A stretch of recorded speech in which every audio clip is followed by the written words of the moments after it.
Oh, there we go. Oh man, what is going on, everybody? I am TALK-IS-PITT here, and you are tuning into the calm before the brawl. Yes, ladies and germs, the calm before the brawl. It it's been it's been a very intense and nerve-wracking week for me. I mean, I'm shaking right now because there is a very good chance we're going to lose this game.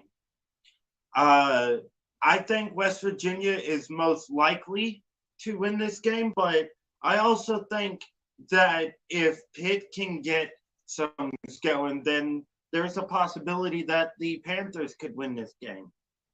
But honestly, I don't even think I was this nervous last year for when the backyard brawl returned. I don't even think I was this nervous, and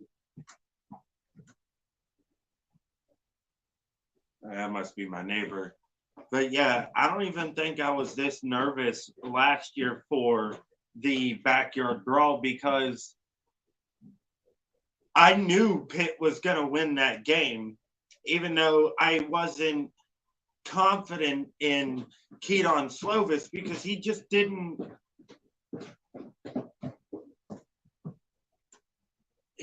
honestly, to me, Keaton Slovis just didn't look very good in the spring game. And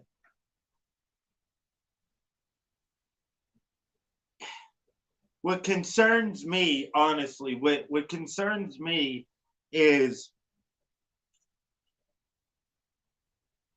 Pat Narduzzi and Frank Signetti stubborn? Because I don't think I'm willing to go through another year of horrible quarterback play. Now, Pitt be what helped the Panthers, reach a 9-4 record is Izzy Abanikanda. Him just exploding out of nowhere. Didn't have a good game at West Virginia, but then after that just tore up, broke so many records. I mean, it was just, it was just great. It was just lucky, really, that we even were able to actually achieve what we did last year. What up, reigning blue and white, Robert Ferrant? Welcome to the stream. But honestly, I'm like, I have so many jitters right now, ladies and germs. I have so many jitters right now, and this game makes me fucking nervous. It really does. Because there are things that West Virginia does better than Pitt on both sides of the ball.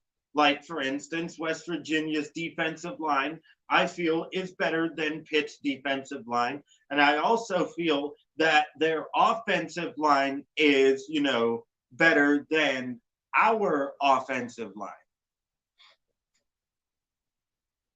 Preston Schultz, welcome to the stream. He says, I want Hammond to have a good game so badly. Honestly, that's exactly what Pitt's gonna have to do to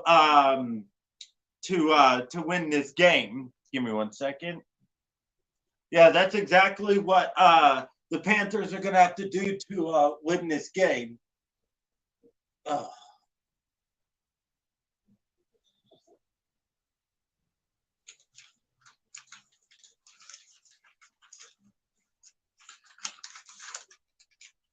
but and see, here's the thing. I can't sit up there and say that West Virginia is some kind of juggernaut because they're not. Do I think they're a bad team? No. Do I even think they should have gotten the last place vote in their conference? I don't even think they should have. I think, West Virginia goes 7-5, 8-4 at the best, and I think that's what they're going to do. Um, but let's not sit there and say that West Virginia.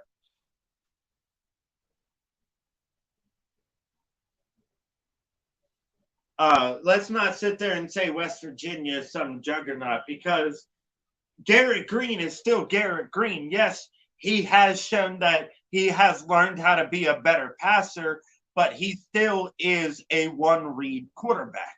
Garrett Green is still a one-read quarterback. And whether you like it or not, they don't have the weapons that they had last year. And also, what is the difference between last year and this year for the Panthers as far as the secondary is concerned, is the secondary got a hell of a lot better. Oh, Texas Tech, I'll deal with that.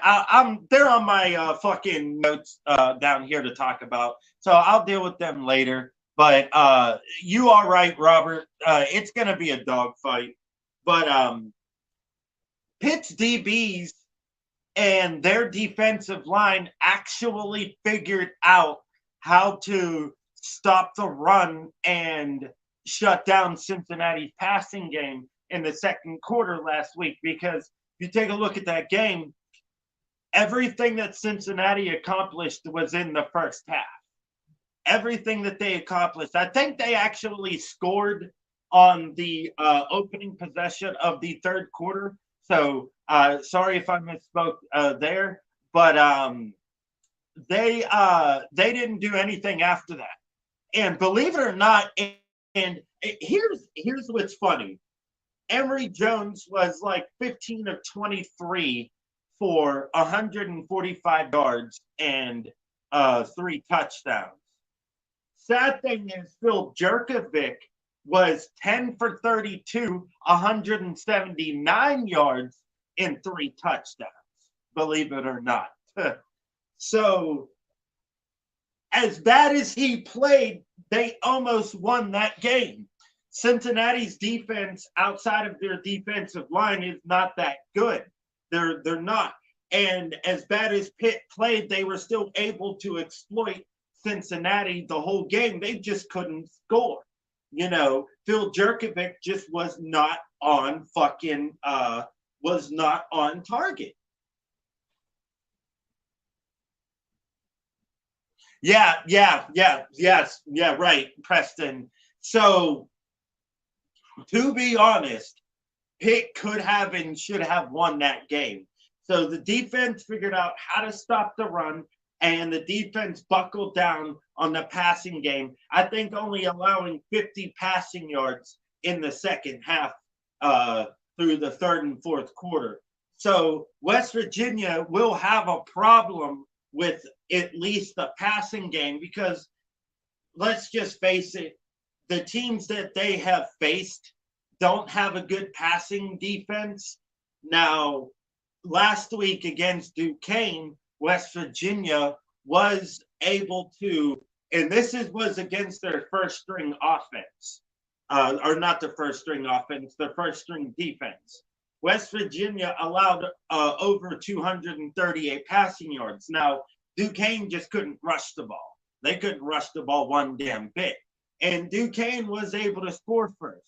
Duquesne was actually able to keep it competitive for a while, but West Virginia was able to pull away in the second half, and that was mostly because of a rain delay. There was like a 2-hour rain delay for that game, and West Virginia was able to come out and win that game pretty fairly, which, you know, I even picked them to win. Actually, I picked them to win like 55-7. I didn't think they'd give up more than 7, and they did. Nor did I actually think Duquesne would actually be the one to score first.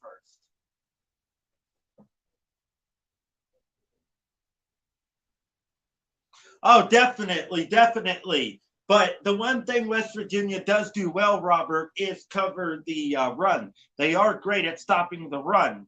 Now, here's the thing.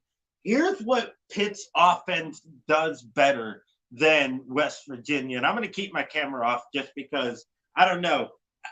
I don't, I get nervous sometimes being on camera right now, and my jitters are all over the place. So this is helping me talk easier. So the one thing that Pitt does better than West Virginia on the offensive side of the ball, believe it or not, is red zone scoring opportunities. West Virginia is 5 for 7 in the red zone. Pitt is a perfect 100% 8-8 scoring in the red zone through their first 2 games. So that's one thing Pitt does better on the offensive side of the ball that West Virginia doesn't do so well. Not saying that, 5 for 7 isn't good, because come on, guys, let's be fair. 5 for 7 in the red zone, that's pretty good to me. To me, that's still a pretty good ratio right there. So let's not knock West Virginia here when it comes to what they can and cannot do on the offense, because, let's just face it, they're going to be able to run the ball on us, because I'm not confident in Devin Danielson and Tyler, or not Tyler, and David Green.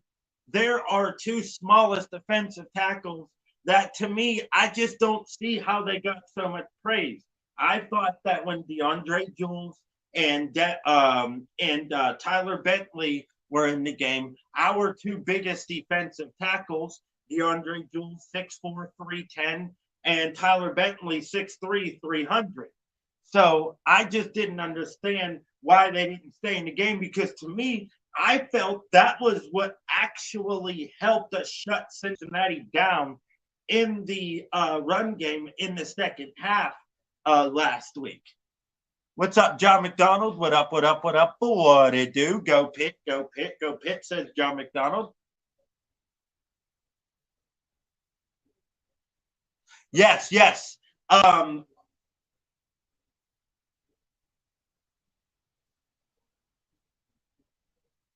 Okay. Yeah, Gavin Bartholomew is healthy. Now, I have to admit, I should have wrote these names down whenever I was looking up, but there are actually some injuries that I did not previously know about for the Pittsburgh Panthers. BJ Williams did not make the trip, starting guard. BJ Williams did not make the trip. So I don't know what's going on with him. I'm assuming he is injured, but he is a freshman, a true freshman that is going to be phenomenal for the Panthers to come. Good size for his height, 6'3", 318 pounds, and he plays guard. He was trying out at center throughout the whole camp, and I thought he should stay at center, to be honest, but he didn't. So he's playing guard. He was starting guard. He is not making a trip, and I assume that Jason Collier, the backup, will be taking his place. Jason Collier is 6'6", 330 pounds. Now, that does help Pitt in a way, because now West Virginia actually has to totally 100% give it everything they got, because the reason why Jason Collier was the backup, because I think he got dinged up in the first game, and I do think that's the reason why he got demoted to backup, because I think if he would have kept playing starting, then he would have probably have made it worse. So he's going to be the backup. He's healthy, ready to go. Or what's going to happen is, if Jason Collier doesn't do well, they're going to bring in another backup who's 6'7", 330 pounds, and Ryan Baer. He's currently the backup left tackle, I believe. And here's the thing, Preston and everybody else. Pitt's offensive line outweighs West Virginia's offensive line. Oh yeah, Gavin Bartholomew. I don't even know how to spell his last name. Somehow Google does. Google knows how to spell Gavin Bartholomew's name if I use speech text, because I use speech text a lot when I'm on Twitter, and it doesn't always come out right because not YouTube, Twitter is still stupid when it comes to speech text recognition. And it could spell Gavin Bartholomew right, but if I try to say your, it won't put the correct your in the sentence, even if the sentence structure warrants it to do so. Excuse me. I just had dinner. I had two gyros. That's what I had for dinner. I had gyros. I love gyros. Just gyros, no fries. I don't do fries with gyros. I hate that. Too much starch. And I'm already 250 pounds. So I know I don't look like it because I'm sitting down, but I'm not a small kid or a small man.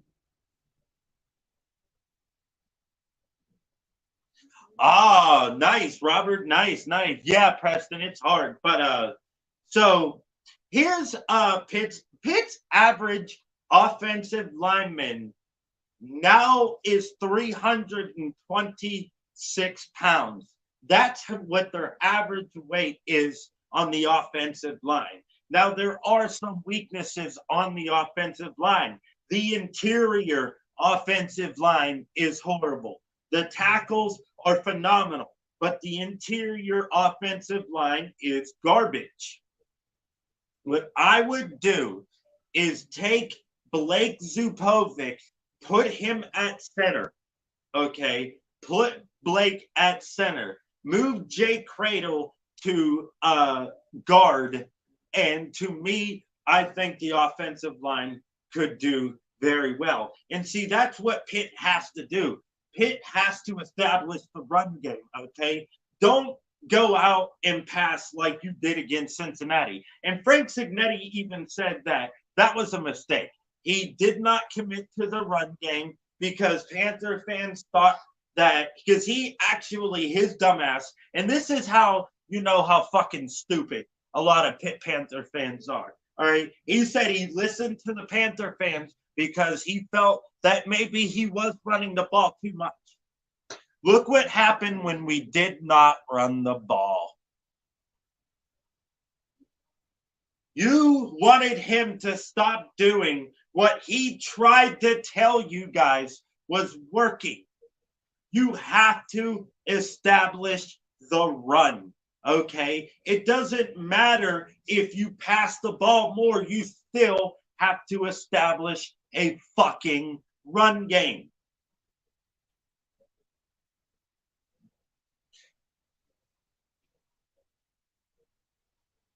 Exactly. He has been trying to tell you that. And it worked last year. It worked. Here's what Panther fans I don't get for Panther fans, okay? They sit there and say that in order to be successful in college football these days, you need to pass the ball a lot, which may be true to an extent. But also, if you can't run the ball, what makes you think you're going to be able to pass the ball? Because now, since they know you can't run the ball, they're not going to commit to the run, and they're going to dare you to throw it, which is probably going to cause errors. So establish the fucking run, open up the passing game, because the passing defense is the weakness for the West Virginia Mountaineers. Okay? That is the fucking weakness. But yeah, I took my mom out for her 60th birthday today, and we went to this great restaurant that had authentic gyros that are made the correct way and not the pizza shop way. And oh my fucking God, they were delicious. Oh my God.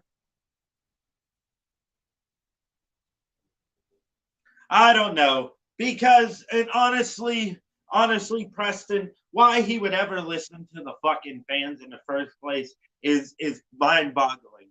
But here's the thing. He admitted that he made a shit ton of mistakes in that game. He said, I am to blame for that. I did not game plan the way I should have. I should have committed to the run, and I did not do that because I was fearing that we weren't going to be able to run the ball, and I got scared. So that was my fault. I will never do that again. We are going to establish the run, which will open up some play action passes because that's a weakness on West Virginia's defense in the passing game is they are horrible against the play action pass.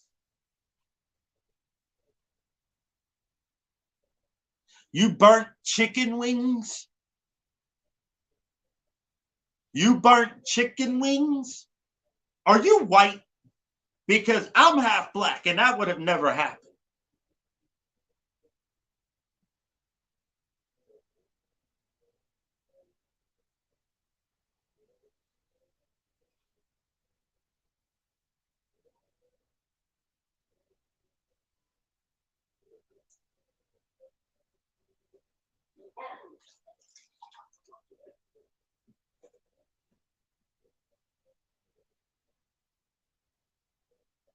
Oh man. They're sipping on some water. You were watching football and you forgot. But so back to the game at hand. That's a weakness that West Virginia has is they do not have a good passing defense. Now, Pitt didn't have a good offensive line last year either to me. I thought Pitt's offensive line was just as bad as it is this year. I really do. Because even with as bad as Keaton Slovis was, there were plenty of times where the offensive line just did not give him the time he needed to set up, which probably hurt his confidence in some sort of fashion. So, with that being said, I still think that if Pitt was able to, if Pitt is able to do what they did last year, because I believe that West Virginia had better talent along the defensive line last year. I do. I'm not saying they don't have talent on the defensive line this year because they quite clearly do. They were able to hold Penn State, very close in the first half before Penn State was finally able to weaken their defense.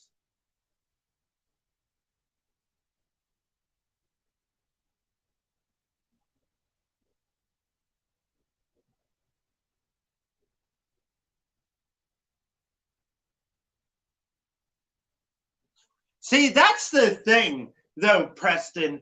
I didn't even think Pitt's offensive line was that great in 2021. But Kenny Pickett is Kenny Pickett, and he can do what he can do. So him being able to scramble out of the pocket and run, and as accurate as he became that year, honestly, if we would have had Nick Patty behind the rounds and not Kenny Pickett, I don't think we would have even reached the ACC championship, first of all.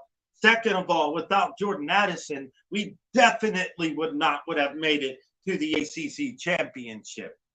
But here's the thing, Panther fans.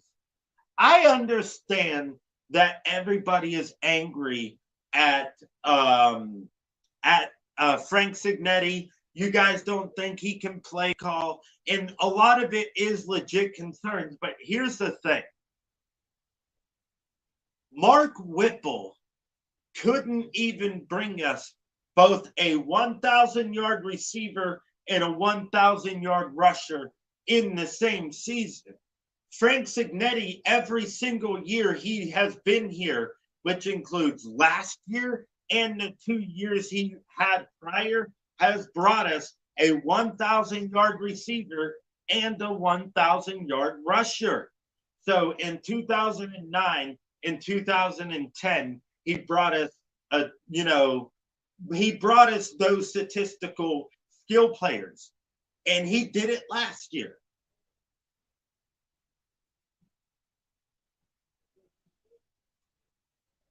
Yeah, his accuracy is fucking horrible.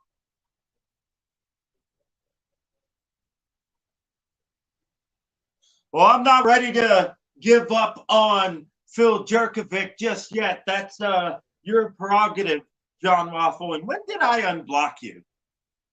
Damn.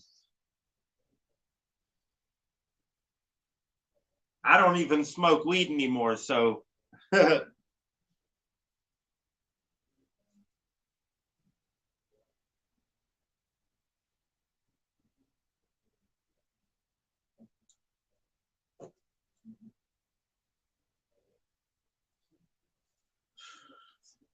do think, yeah, I can't say that either. I do think Phil Jerkovic is going to rebound this week and have a much better game. I do. Because here's the thing, guys. I don't know what the hell what the hell mostly every other Pitt fan. I don't know what game they watched, but there were numerous times during that game, and Narduzzi acknowledged it, the wide receivers acknowledged it, and even Phil Jerkovic acknowledged it, that there were numerous times in that game the receivers ran the wrong fucking routes. That's exactly what happened. There was also quite a few times where Jerkovic, he did put the ball where it needed to go, spiral or not.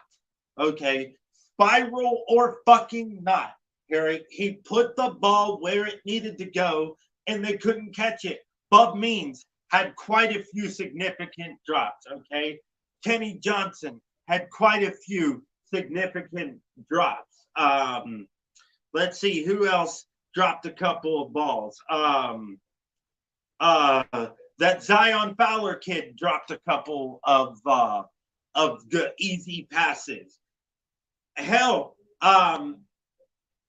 but also I have to acknowledge that there were quite a few times where Phil Jerkovic did underthrow the receivers. He just was not on his game. And he even said after the press conference, which is a whole other controversy in itself, he even said after the press conference that I didn't trust my training. I didn't trust myself. I didn't think that I was good. The pressure got to me and I was off my game.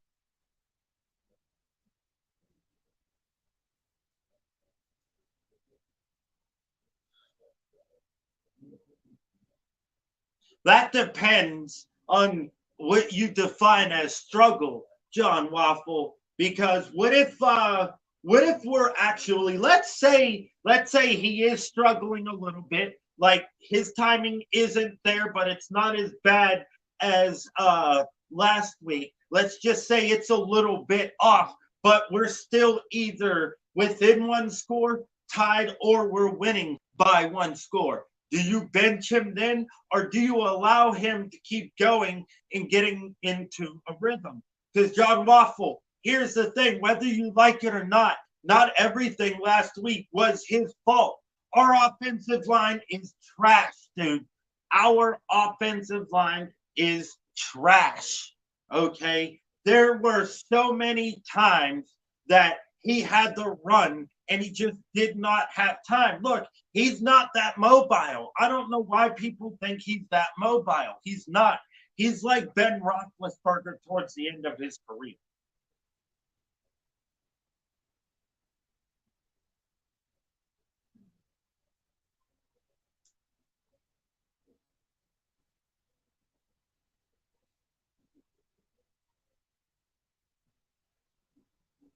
Well, see, here's the thing, Matt Fry. Well, see, John Waffle, you think you tell the truth. Honestly, that's what you think you do, and maybe you do. But here's the thing: if I wanted to attack you, I would. Okay, I left the situation between me and you alone over a year ago. Why that other follower, AP Dogs, whatever the fuck his name is, I can't forget his actual name. or I can't remember his actual name. Why he keeps bringing it up every once in a while, I don't know. But I don't think about you. I don't care about you. I don't care about your opinion. I'm only being civil because, I'm only being civil because that's just what I'm doing right now. And there's other people in here, so I don't really need drama.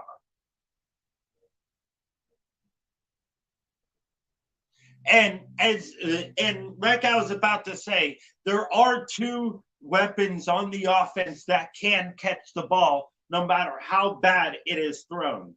Canante Munfield and Gavin Bartholomew have proven they can catch anything. So that brings me back to what I just said. The receivers need to catch the fucking ball.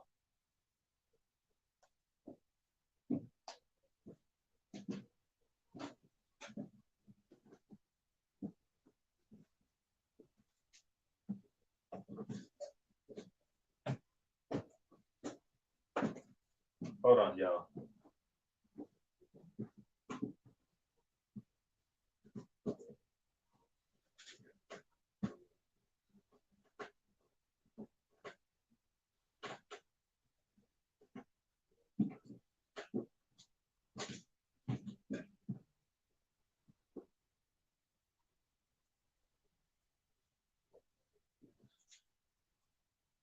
All right, I'm back.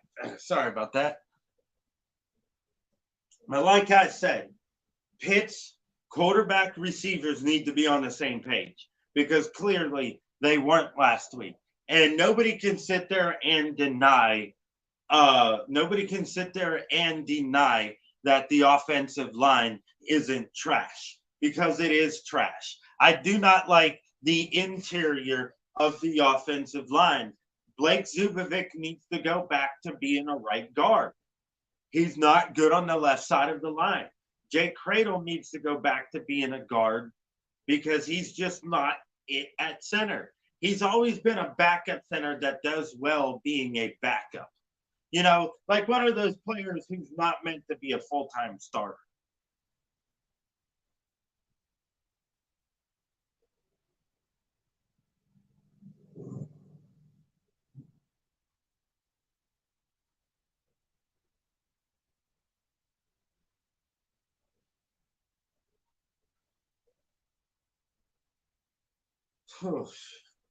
But this game does worry me.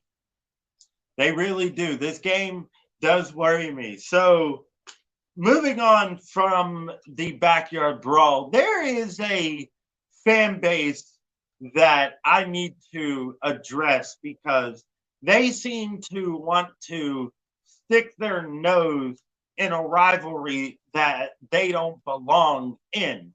And that is the Texas Tech Red Raider fan base. First of all, Tech fans, who the fuck are you? That's what I want to know. Who the fuck are you? I don't know you. We don't know each other. We have never played each other in football. And the last time I checked, we own an undefeated record against you in basketball. Who are you? Why are you getting involved in our business? And also, thanks for bringing that up, Preston. Iowa State fans are trying to also get involved in our business. Iowa State, didn't your football team just lose to Ohio today? Like, seriously.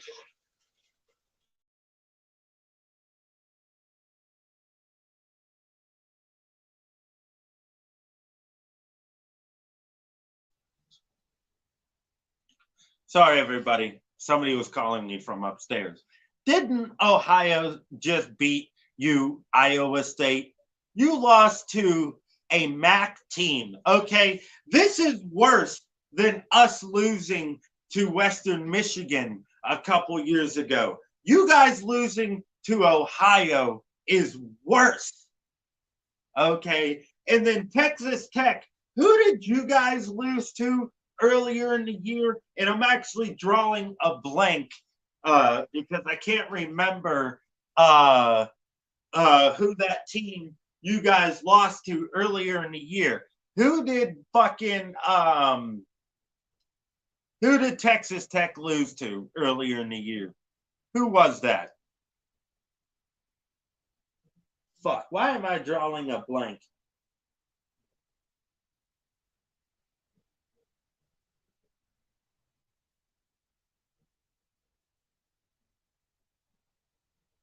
Wyoming. It was Wyoming. Yeah. You lost to Wyoming. Okay. So at least we lost to a Power 5 team and not a group of 5 team like you guys did. Okay. So I don't know where the hell you two fan bases think that you can butt into our business because let's just face it, Iowa State, all you and the rest of the Big 12 dumb fucks, all you guys did last year was talk shit on us, how we had to play a play-in game, which we won, and how that you guys were going to run all over us and you were going to do this, you guys were going to do that, and, you know, we're not that good of a team. And what happened, Iowa State? You lost. You lost. And let me also point out something, all right? Last year, UCLA, Pitt in the Sun Bowl, okay? UCLA was down only 2 starters, all right? They only had 2 starters that did not play. One was an injury, one was an opt-out, okay? So they were completely healthy. They were ride or die. Pitt was down 11 starters, ladies and germs. Pitt was down 11 starters. And guess what happened? The Pittsburgh Panthers won.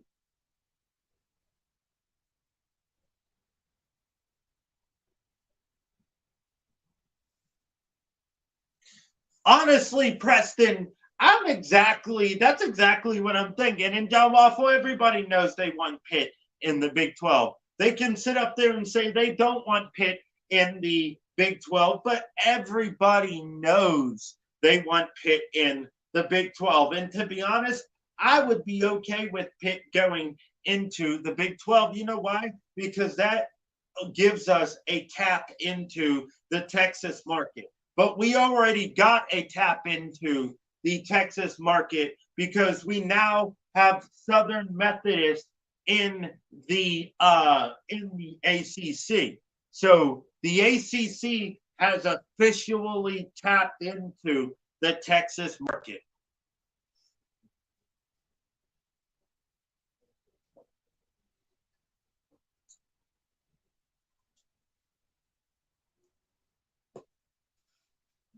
Push.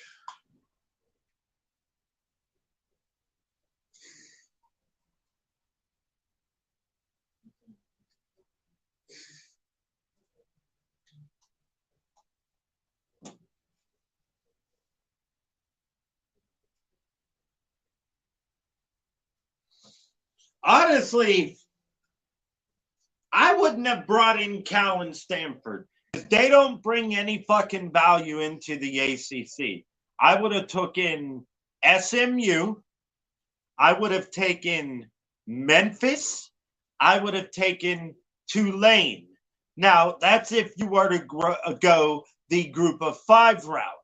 Now, here's what I also would have done. And also, I got to love the Longhorn fans. The Longhorn fans came to our defense when Texas Tech tried to come after us Pitt fans. Big shout out to the Longhorn fan base. So here's also my other scenario. Take one Power 5 team, okay, from another conference, okay, which could have been Cal or Stanford, all right? I would have chosen Stanford over California, just being honest.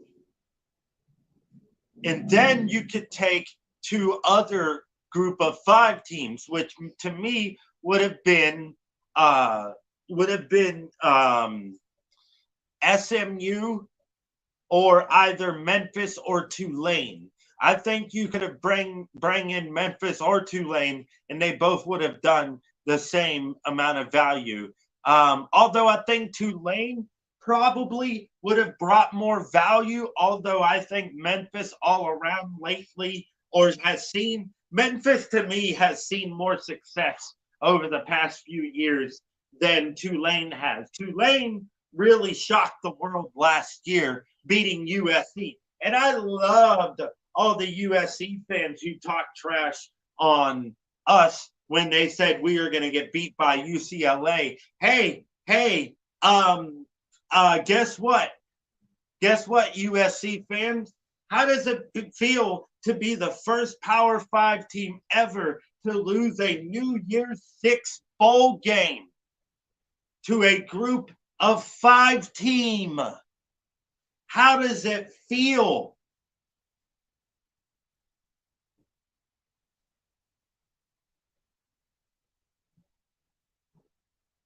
Oh, and Preston, the Pitt Panthers women's volleyball team, they're great. Definitely great. So is the men's soccer team.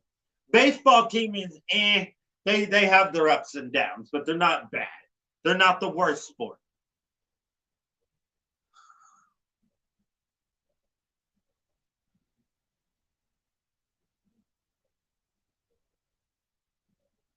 But yeah, everybody, I got my Pitt Panther gear on. I'll turn my camera back on for a second. Just for a second. See? Got my Pitt Panther gear, Pitt Panther hat, Pitt Panther t-shirt. I'm ready to go.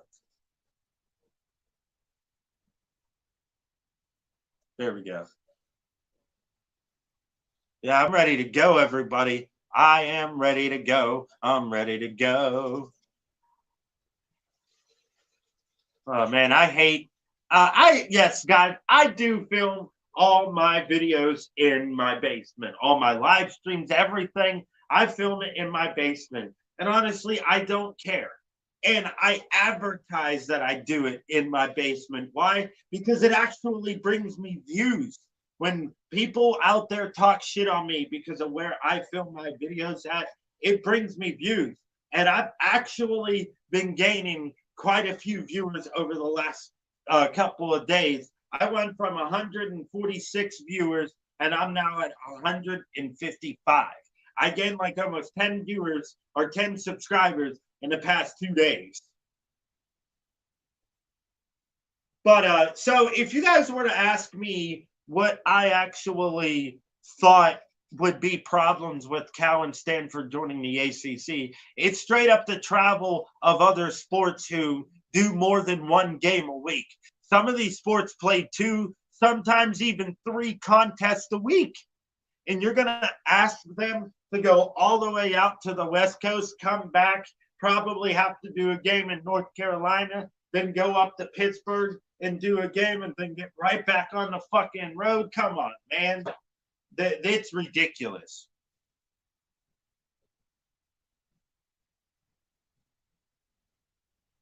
And well, thank you, Preston. Thank you.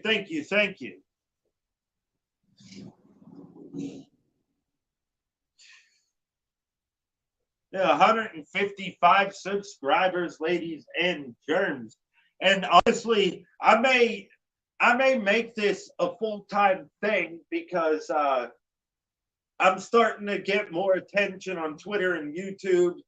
I have over 500 followers on YouTube now, I think. I mean, not on YouTube, on Twitter, or I'm getting close to it, either 450 to 500 followers. And honestly, it's because I don't really harbor hatred towards a lot of people except Penn State fans. Unless your name is Robert. He's the only Penn State fan I like. Because he's not stupid. He doesn't do that whole Jerry Sandusky, Joe Paterno bullshit. Hey, Kitty. You ready for the Panthers to win, Kitty? They gonna beat West Virginia's ass? Oh, you're doing a little stretch. How about this, Kitty? Pitt 27, West Virginia 24. Okay. Victory Kitty said Pitt 27, West Virginia 24. I mean 24. I said 24.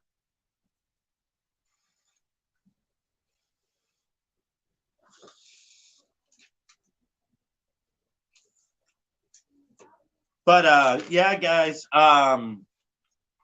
this game is this game right here for either team, whether it's West Virginia or Pittsburgh, this game is going to make or break the season. I hate to break it to you, that's exactly what it did last year for both teams. So that game last year that West Virginia lost had significant impact for the rest of the year because West Virginia didn't even make a bowl game.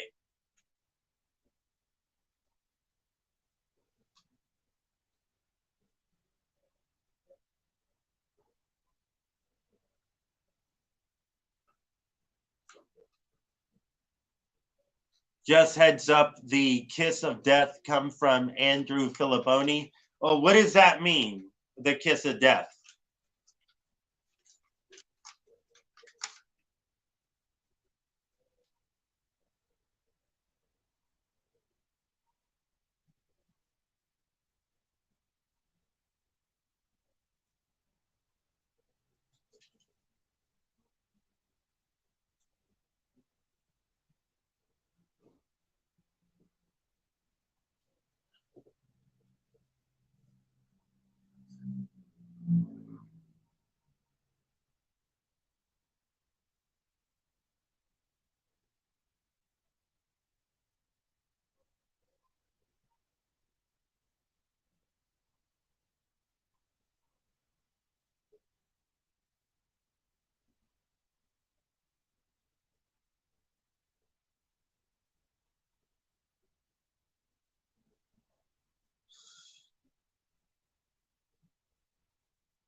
Did he pick the Panthers to lose last year? Because if he did and they won, so, or if he didn't and they still won, that'd be cool.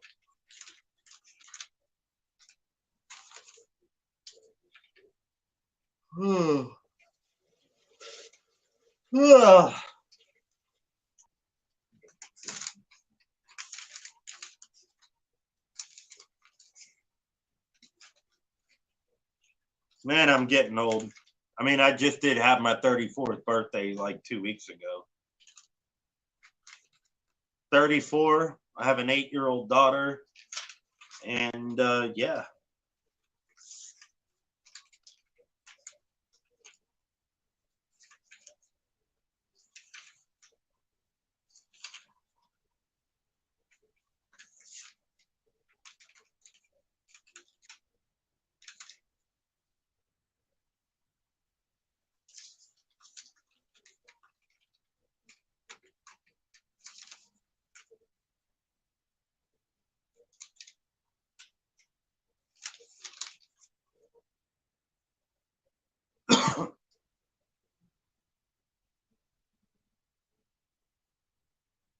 Oh, dude, Preston, 98% of the fucking sports media outlets in Pittsburgh talk trash on the Panthers all the fucking time. It's no different. They all do. Why? Because there's so many West Virginia and Penn State alumni that live here in the city of Pittsburgh. I actually don't live in Pittsburgh.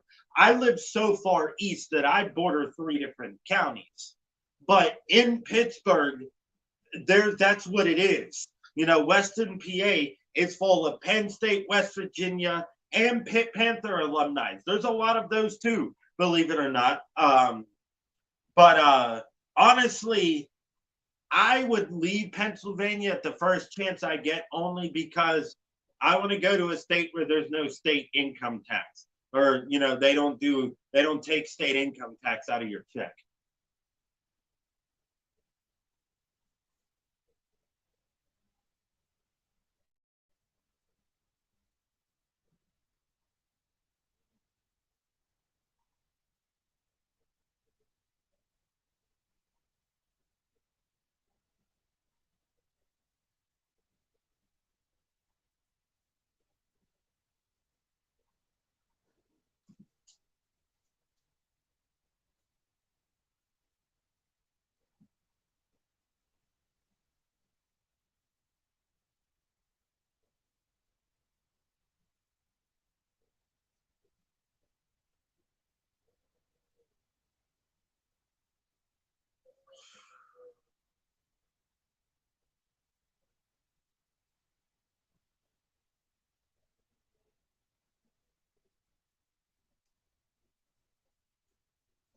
Oh, Mike Asti, Preston. Mike Asti. He's a West Virginia alumni. He's a fucking fraud. That's who he is. He's a fucking West Virginia alumni. He's a fraud. Last year, Mark Rogers TV asked me if I knew anybody who would be a good Pitt Panther show host to have on his channel. He chose a West Virginia alumni to preview the Pitt Panther side. He's a fucking fraud, yo. I don't know why the hell Mike Asti was the one who got the nod to go on Mark Rogers' show.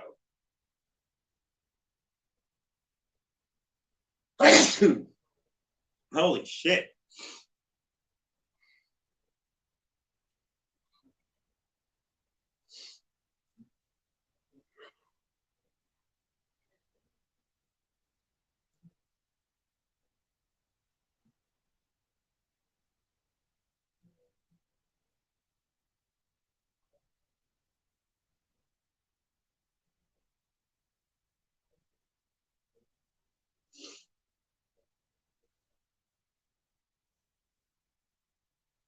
But yeah, ladies and germs. Okay, ladies and germs.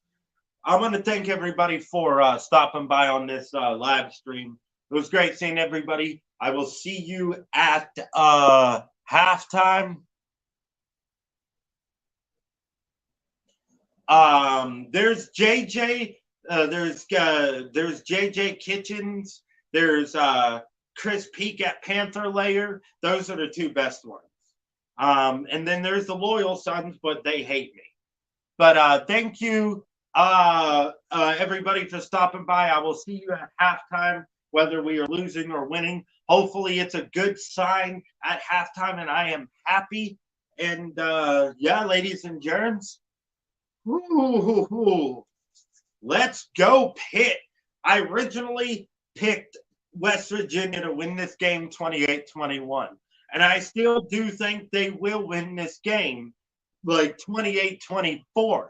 However, if Pitt at all gets the run game going and we are still able to contain Garrett Green and shut down West Virginia's offense and control their defensive line, which we will have to do to even get the run game going, the Pittsburgh Panthers will win 28-24. But that's what I'm picking West Virginia to win by. I'm just being honest and fair and trying to look at it from the other side. So thank you all for stopping by. I will see you at halftime.